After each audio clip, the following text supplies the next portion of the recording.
दोस्तों आपसे एक वीडियो शेयर करता हूँ। ये है सूडान के बारे में। सूडान में जो है ना, ये कब्र से बच्चे की आवाज़ें आ रही थी। तो सूडान वालों ने फैसला किया कि चलो इस कब्र को खोल दें, मौलाना से मशवरा करके कि इस कब्र को खोद दिया जाए और इसमें देख लें कि बच्चे की आवाज़ कहाँ से आ रही है। ये भी एक करिश्मा है।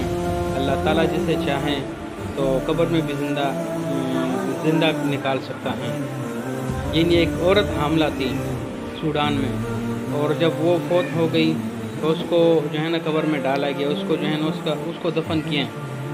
कुछ दिनों के बाद जो है ना, जब उसकी विलादत का टाइम हो गया, उसका टाइम पूरा हो गया पैदाइश का बच्चे का, तो वो जो है ना उसकी माँ मरी हुई है, कब्र में पड़ी हुई है, दफन है। और फिर भी जो है ना अल्लाह के कामों को देख लें, फिर भी वो जो है ना मुर्दा जिस्म से ज़िंदा जिस्म की आवाज़ें आ रही हैं।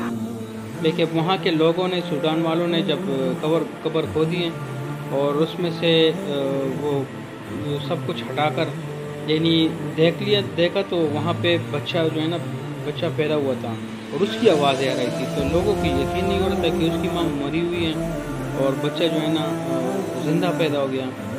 तो ये अल्लाह ताला के कमालात हैं। अल्लाह ताला जिसे चाहे ना तो मुर्दा जिस्म से ज़िंदा पैदा कर सकता है। तो उसकी माँ फौत हुई थी और कब्र में उसकी पैदाइश हुई है। तो अल्लाह अकबर, अल्लाह बहुत बड़ा है। सारी दुनिया का निज़ाम अल्लाह चला रहा है। बस हमारे लोगों के लिए इबरत है कि मुर्दा जिस्म से एक ज़िंदा बच्चे को पैदा करें।